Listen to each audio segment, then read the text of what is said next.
It captures everything. It's a big, big statement. So if you can permit me to read it, Accra, October 8th, GJA.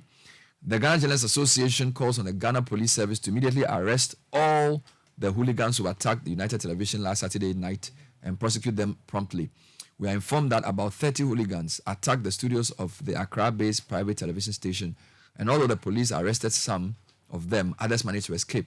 The GGA expects the police to arrest and prosecute the perpetrators expeditiously, just as they exemplarily and commendably executed in the case of the attack on Dagbon FM in Tamale in May this year.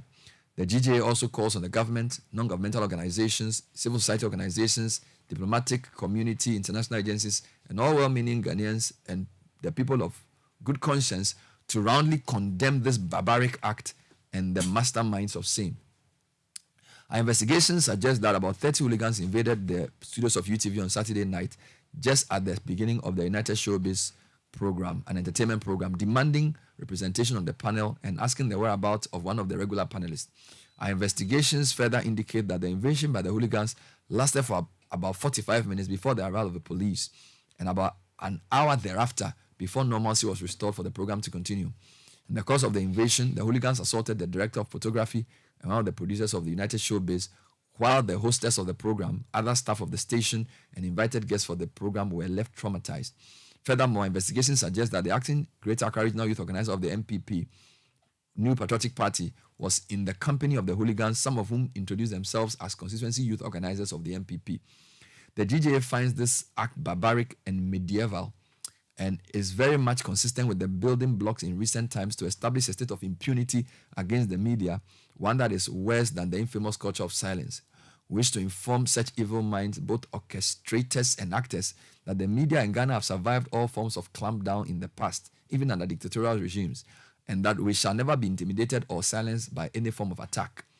The GJ has taken notice of the apology rendered by the Director of Communications of the NPP, Richard Ahiagba, on air when he went to UTV to broker peace. We are also aware of a press statement signed by Richard Ahiagba in the name of the NPP, denouncing the invasion unreservedly and distancing the NPP from the unacceptable act, although he admits the perpetrators are sympathizers of the party. Inasmuch as we welcome the apology, we can only place value on its sanctity and embrace it beyond rhetoric if the party sanctions the perpetrators for doing something it did not sanction.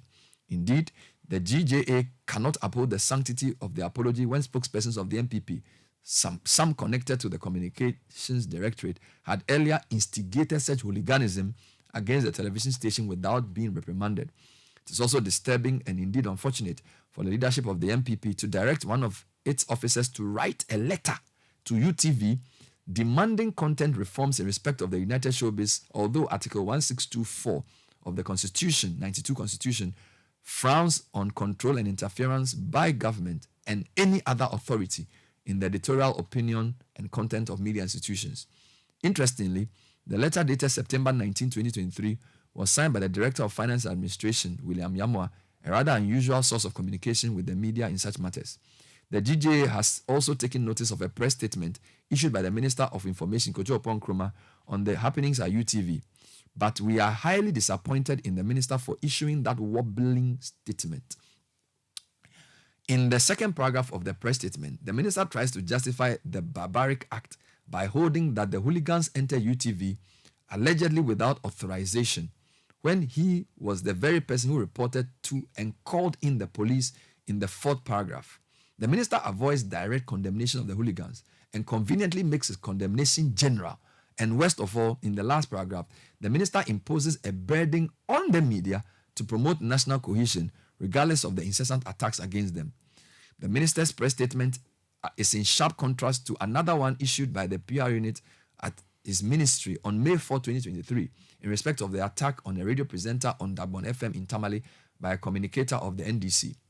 The ministry's May 2023 press statement was very direct. The ministry described the attack as assault without any allegedly clothing it. The ministry condemned the acts specifically without using or giving it general direction. The ministry called for severe and speedy response from law enforcement agencies to avoid future recurrence. The minister had a telephone conversation with the victim of the assault, and the minister offered the support of the ministry if he will require any. Between the two cases, Dabon FM and UTV, the Minister of Information and or the Ministry of Information has or have not been even-handed in addressing the critical issues at stake. And we find that very worrying. The GJA calls on the media to be bold and never be intimidated by such acts of hooliganism, knowing that we serve the larger interests of the public. We also wish to urge media practitioners and institutions to act professionally at all times in the discharge of their duties. Signed, Kofi Yeboah, General Secretary. Wow. I don't know if you guys have seen the video of what actually happened, but it is, I don't know. What are your comments first and foremost? I mean, Bernard, look, every day, the NPP gives us something to be disappointed at. And I'm not going to mince words on trying to figure out, who told you they are NPP people? They were NPP people. Yeah. The NPP should not run away from it. Mr. Ahiagba and Ahiagba has agreed that they are NPP people. So if you read the statement, the GJA says Ahiagba's statement suggests that he did admit that they were NPP people. Is that what Ahiagba said? Have you read Ahiagba's statement? Let me read it. Read Ahiagba's statement. Okay, let me read the statement itself, because what the GJA is quoting. Read Ahiagba's statement. Okay, I don't have it there readily. Okay. Fred will send it to me. So, yeah, Fred, please do so. So go ahead. But the thing is this. The MPP should understand that the sentiments that are expressed in the media are not born out of malice. If I may, Please go. Yeah, read the statement so we can get a full picture. So it says, it's dated October 7, 2023, and it says that it has come to the attention of the leadership of the New Patriotic Party an unfortunate incident that occurred last night at UTV involving some sympathizers of the NPP. Okay. Some sympathizers of the NPP who went to the studio to raise a protest against the United Showbiz program. Now, we wish to state that the party did not sanction the said act, and we are unreservedly apologizing to UTV, the program team, and the general public. The right of citizens to free speech is one of the cardinal values of our tradition, and we are committed to its advancement. Now, the proper way to express concerns over any program by any media house would be to make a formal complaint. Advancing to interrupt the work of any media house is unacceptable, and we condemn it. Now, the Ghana Police Service is investigating the matter, and the party intends to cooperate fully with the investigators to deal with the case expeditiously. Thank you very much. So there's a tacit admission. Yes. That they are sympathizers. But these were not sympathizers. These were members. These were hardcore members of the party. Okay. When you have a deputy youth organizer, he's not a sympathizer. These are known people. These are known human beings who represent the party, who speak on different platforms. Showing their face on the camera. Busily misbehaving. But the point is this, like I was saying, what media houses do, the commentary that they run, whatever it is not born out of malice. You might not like the language. You can write a letter and say you do not like the language. There are different forms. There are rights of rejoinder. There are different forms of responses to these things in a civilized society. Yeah. Okay. Whether you are frustrated by it, whether you are beginning to feel the pressure or the weight of it, there are civilized ways to go about these things. What happened there, again, leads me to that part I was with you on last week. There is no control in that party. Yeah. Nobody controls anything. Something is broken down in the NPP. Nobody controls anything in that party, I'm telling you. And the party leadership should be looking at themselves in the mirror and asking themselves, how is it that you have organizers and youth, whatever, from different parts come together, decide that we will drive to a TV station, a major one at that, enter it, harass guest staff live on television to make a point and think that it is representative of the party, and not even consider the fact that our party can hold us to account. We could get into trouble for this thing we are doing. What makes you think? What gives you the right? You see, and it's a mindset the NPP needs to watch, because it's a mindset that I dare say a lot of its hardcore members are beginning to have or beginning to develop. where they feel that any kind of criticism is born, basically, you have an agenda. If the person has an agenda, so what? Don't you have an agenda? The party itself has an agenda. Communicators have an agenda, which is why they meet to discuss what they say. As soon as you sit down, discuss a strategy for what you are going to say, it is an agenda. So what makes you think that you can push an agenda? You can dictate what people say. You are unhappy with what people say, that people must say things in a certain way. You cannot direct how people talk. You see, and it's an interesting metamorphosis the parties undertaking that they should be very careful. I keep telling you, the NPP is going through a transition that for people like me and perhaps those in academia and political history, it's a very interesting cycle that they are going through. We will see how it ends. It hasn't ended yet. But at the moment, it's a very dangerous one. It's a transition for the West. Yes, the quality of thought, the quality of strategy, the quality of argument and debate. The NPP used to be a party very strong on debate. They will take you on. At the moment, they are very light on that and very heavy on aggression, which is concerning. Other than that, you will not have this situation. You will not have the kind of lily-livered response that the Ministry of Information sent. And Kojo Pon Kroma, wherever it is you had this morning, you are my good friend, you are my brother, but you should be disappointed in yourself. The chair that you sat in and the job that you have now might be different, but the job that you have ensures that you speak in a certain way when certain things happen. There should not be a veil. There should not be compromise in your language. The language that he put out in that press statement, although he didn't sign it, or he did. In fact, he signed it. Let's get his statement too. He signed it. Let's get his statement. And I am very happy the GJA decided to point it out, which is quite unusual. The GJA did a fantastic job in comparing the tone of the statement. Exactly, because it was unusual. Yes. It's very unusual for the GJA to go to these extreme lengths. Correct. But it has become necessary because these have become one cases too many.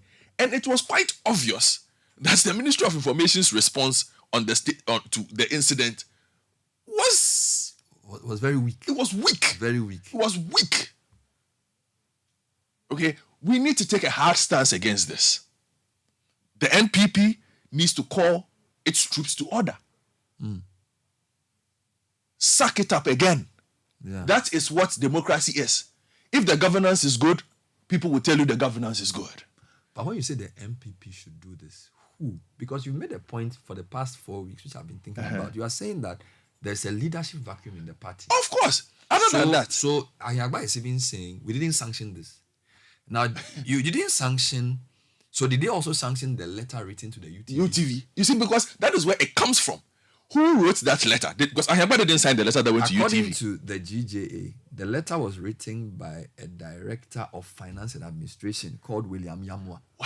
When did the directors of finance and admin start writing communication letters to media houses on behalf of the MPP? And Ayagba didn't respond. He allowed it. So what is happening? But he says the director of communications. There's a general secretary of the party. There's a chairman of the party. But so what does he do?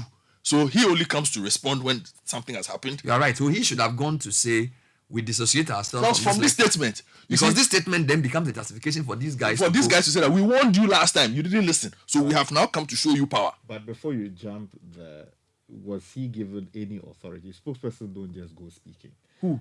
I'm talking about Ahiyagba. You're saying that he's director of communication. Yes, but you see, as director of communication of the MPP. Yes, but you don't just jump and be disassociating yourself from. No, Sky. Somebody sent basically the letter that was sent by the so-called director of finance and administration. Directors of finance and administration. Is it their business to write look at it. The director of finance does not complain to media houses about paneling. About paneling the program. What I'm saying, just understand my point. I get saying that if you are the spokesperson of somebody, you don't just get up and be disassociating yourself from things. Until the person says you do when the party authorizes you that this statement... No, but I'm saying that, think about it. Kakari Samoa is the director of commission of the NDC. If somebody writes a letter to Citi FM purporting to express a position around the way we conduct our programs, to the extent that it's not a personal letter, but it's a letter complaining about a party to a media house, the director of communications should either be in the know or should be the one writing it. So the point. So his argument is that if Mr. Ahiagba is saying they have nothing to do with what happened,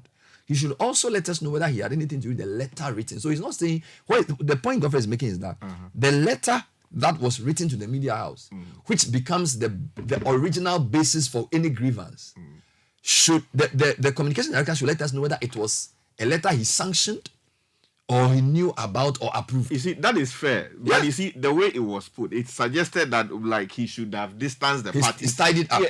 Okay, no problem. But let's wrap up the point. So I wanted Sky to read the information minister's statement. Okay. No, Because yes, my thoughts are... Because you've done two things. You originally made reference to the Ahiagba statement. And the Lily-livered one from the Ministry of Information. Hold on. You see, when you make a statement, we have to then get the full thing that was he can read it. So let him read the statement as well so people can put it in context. So the statement is dated the 8th of October 2023, signed by Kojo Oppong-Nkrumah, Minister and MP, and it says that development at the studios of UTV.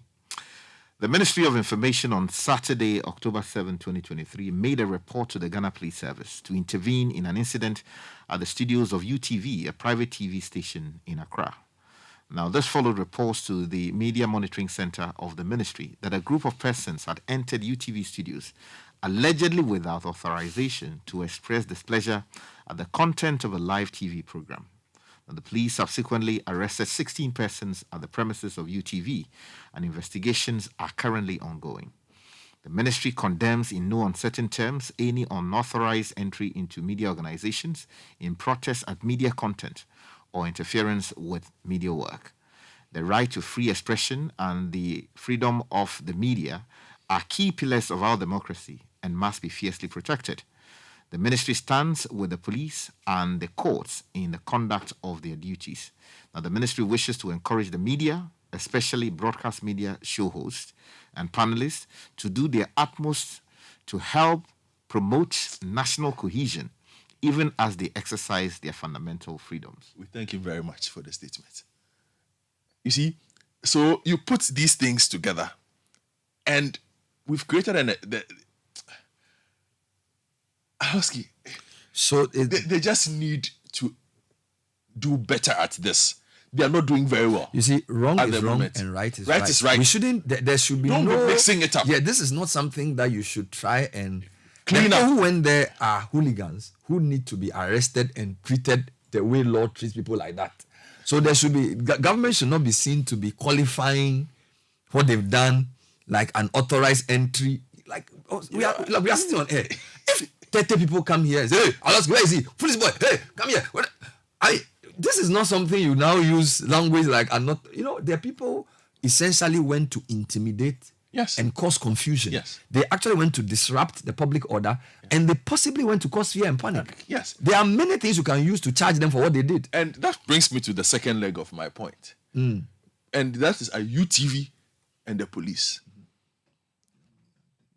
The Ghana Police Service, we saw the conversation they were having with the said individuals and whatnot.